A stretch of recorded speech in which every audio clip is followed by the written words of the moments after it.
तो हाँ भाई, एग्ज़ाम आ गया तेरा, मैंने सुना है 2 और 6 मई को पेपर है। तो भाई 2 वालों के पास तो केवल 6 से 7 दिन ही बचे हैं। मतलब मेरे को भी 6 दिन ही बचे हैं मेरे पेपर में भी। तो आ गया भाई सिटी इंटीमेशन, देखा कि भाई 2 तारीख को ही है और पहली शिफ्ट में ही है, सुबह सुबह वाली में। तो बहुत ही अच्छा लगा, सुबह वाली शिफ्ट में बहुत अच्छा रहता है पेपर। अभी गर्मी के दिन है तो इस वजह से, क्योंकि दिन में बहुत ज़्यादा दिक्कतें आती है, पसीना आता रहता है, सेंटर पे बाहर बैठे रहते हैं 1 1 घंटा, तो छाँव वगैरह मिल नहीं पाती, तो वही दिक्कत है। तो सुबह सुबह अच्छा है, सुबह सुबह माइंड फ्रेश से जाओ, एग्ज़ाम दे के आ जाओ सुबह 10 11 बजे तक। तो अच्छी बात है। आपका कहाँ पे आया है सेंटर, आप ज़रूर बताएं, और कौन सी शिफ्ट में आपका पेपर है कमेंट में ज़रूर बताएं आप, है ना। तो मैंने अभी एएलपी का पेपर दे के आया था, मैं कल ही पेपर दे के आया था, है ना। तो अब वापस एएलपी पे लग जाना है, क्योंकि अब ट्रेड ज़्यादा पढ़ने की ज़रूरत है नहीं। अब आपके लिए ये है कि आप जितना भी 2 से 3 महीने में CBT 2 के लिए जितना भी पढ़ा है भाई, उसको एक बार पूरा रिवीजन करना है। ये सबसे प्राथमिकता है, ये मतलब प्रायोरिटी पे यही होना चाहिए कि मुझे ये जितने दिन बचे हैं 6 दिन, उसमें से पूरा पढ़ लेना है। उसके बाद अगर 1 2 टेस्ट लगा सके हो तो 1 2 टेस्ट लगा दो। अब देखो, स्ट्रेटेजी कोई ये नहीं है, सब सेलेक्टेड होते हैं, उनकी सबकी अलग अलग स्ट्रेटेजी होती है। आपकी अलग स्ट्रेटेजी होगी, मेरी अलग स्ट्रेटेजी होगी, लेकिन मैं बता दूंगा कि आपको करना क्या है ये 6 दिनों में। तो एक तो सबसे ऊपर है कि आपको जो भी पढ़ा है आपने आज दिन तक CBT 2 के लिए, वो सारा रिवाइज करना है शुरू से, एकदम आराम से टाइम लेके। ऐसा नहीं है पन्ने पलट के हो गए, एकदम बढ़िया से पढ़ के देना है, क्योंकि पेपर ऐसा आ रहा है कि कॉन्सेप्ट बेस्ड पेपर है, कॉन्सेप्ट इजी है, अपन ने पढ़े हैं सिलेबस में वही कॉन्सेप्ट आ रहे हैं, लेकिन उनकी लैंग्वेज बदल गई है, ऑप्शन बदल गए हैं। आपको क्वेश्चन पढ़ोगे आप, आपको लगेगा अच्छा लग रहा है क्वेश्चन, मेरे को आता है ये, लेकिन जैसे आप चारों ऑप्शनों को देखोगे, जैसे मैं आपको एग्जांपल के तौर पे बताता हूँ कि कल एक क्वेश्चन था, किसके बारे में था, ग्लोबल वार्मिंग के बारे में। अब उसने बोला कि ग्लोबल वार्मिंग को कम करने के लिए इन निम्नलिखित उपायों में से कौन सा एक उपाय नहीं है ना। तो सबसे पहला ऑप्शन था ग्रीन हाउस गैसेस को कम करना, है ना। एक ऑप्शन था कि ऊर्जा का विवेकपूर्ण उपयोग करना, ठीक है। एक था वनोन्मूलन को कम करना। अब एक और ऐसा ही ऑप्शन था, मेरे को ध्यान नहीं रहा है, लेकिन ये चारों ऑप्शन एक जैसे ही लगते हैं भाई वहाँ पे। अगर 4 नहीं लगेंगे, अगर आप 2 को एलिमिनेट कर दोगे तो बाकी 2 ऑप्शन लगभग सेम दिखेंगे आपको, कि भाई किसको चूज़ करूँ। वहाँ पे आपकी आती है कि डीप में कितना पढ़ा है आपने। जैसे कि मैं बताऊँ तो गोबर गैसेस वगैरह के बारे में क्वेश्चन आए, इकोलॉजी के बारे में कोई क्वेश्चन नहीं था, लेकिन इकोलॉजी के बारे में अपना क्वेश्चन आएगा इसमें एएलपी में। जेई में नहीं आया तो एएलपी में तो जरूरी आएगा, है ना। पढ़ लेना प्राथमिक उपभोक्ता वगैरह, ये भी जो भी है ना, इनको पढ़ लेना।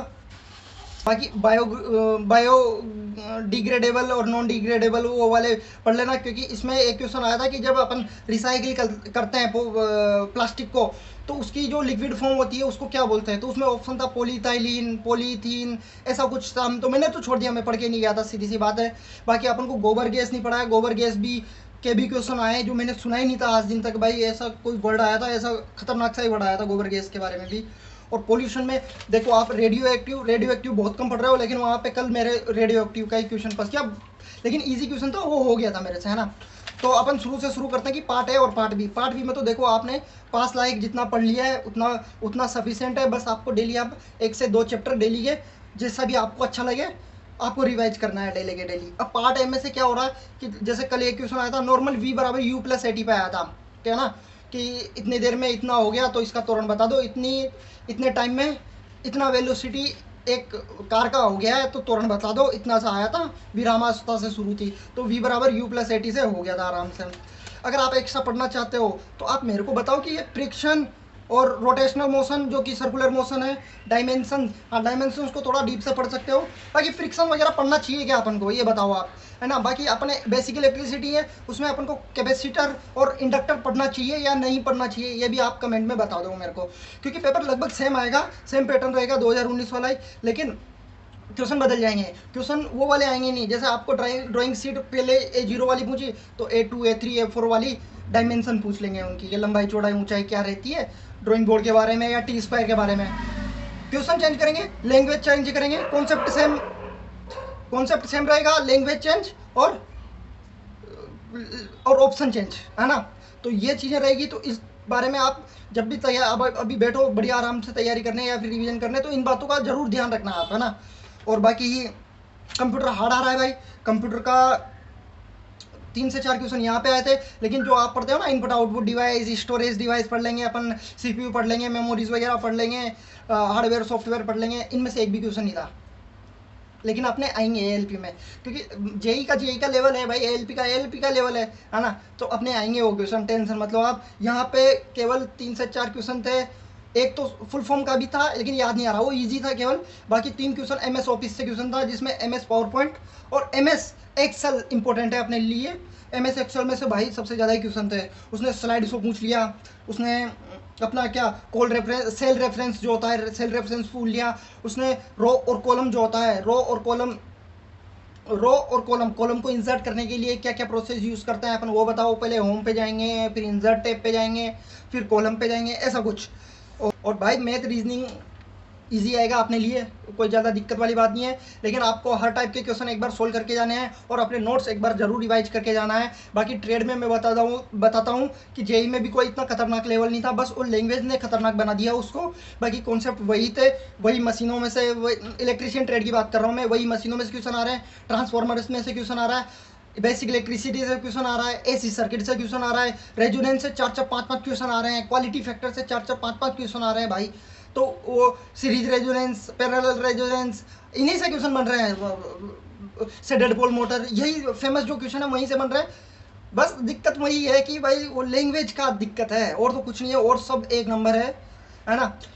तो अपन को भाई ये 6 से 7 दिन में, सब नहीं बोलेंगे कि सब कुछ छोड़ दो केवल पढ़ाई में लग जाओ, आराम से जितना आप टारगेट बना रहे हो कि 6 दिन में इतना कंप्लीट करना ही है मेरे को, तो वो उतना कंप्लीट करो। जैसे कि मैंने बनाया कि भाई 6 से 7 दिन में जितने बचे हैं एक एक टेस्ट लगाऊंगा, और मैं आज से चालू करने वाला हूँ। आज शाम से टेस्ट नंबर 4 लगाने वाला हूँ मैं, टेस्ट बुक वाला, और नया 10-11 टेस्ट, जो 10 टेस्ट दिए हुए हैं उसमें 10 टेस्ट दिए हुए हैं इलेक्ट्रीशियन के, जिसमें से चौथा टेस्ट आज लगाने वाला हूँ। तो मैंने टारगेट लिया है, उसका सोल्यूशन करूँगा। देखो मेरे को सबका अलग अलग होता है, मेरे को टाइम लग जाता है 2 से 2.5 घंटा सोल्यूशन में प्रॉपर, है ना। पता नहीं आपको थोड़ा कम टाइम लगता होगा, है ना। मेरे को 2 से 2.5 घंटे लग जाते हैं, 2 से 2.5 घंटे का पेपर, तो 5 घंटे तो ये हो जाते हैं भाई। तो सबसे बढ़िया बात है कि आप रिविजन करो, उसके बाद आप टेस्ट लगा सकते हो तो टेस्ट लगा लो, 2 से 3 टेस्ट ही लगा लेना, लेकिन लगा लेना ताकि प्रैक्टिस में आता रहे। क्योंकि वही है कि जेई का प्रीवियस ईयर में भी देखे गया था, 150 में से मेरे 70 एक नंबर आते थे। तो वही है कि वहाँ पे भी दिक्कत ही हो गई थी टाइमिंग को, तो टाइमिंग का आप ध्यान रखना ताकि आपकी 25-25 क्वेश्चन कम से कम मैथ और रीजनिंग के तो प्रैक्टिस होएगी डेली के डेली, बस वही बात है ना। तो इतना ही था भाई मेरी तरफ से, और आप बिल्कुल आप नॉर्मल भी पढ़ोगे तब भी कोई दिक्कत नहीं है, हो जाएगा अपना, ऐसा कुछ है नहीं, है ना। और स्ट्रेटेजी खुद अपनी बनाओ, बाकी देख लो कि क्या पढ़ना है मेरे को, क्या करना है, जिससे ज़्यादा से ज़्यादा आउटपुट मिल सके, है ना। बाकी इंसान रोएगा उसी दिन जिस दिन वो सफल होगा, बाकी असफलताओं को तो वो हंस के डरा देगा, ठीक है। ये बात याद रखना हमेशा। जय हिंद, जय भारत। वीडियो अगर थोड़ी सी भी अच्छी लगी हो तो लाइक कर देना और चैनल को सब्सक्राइब कर देना, है ना, ठीक है।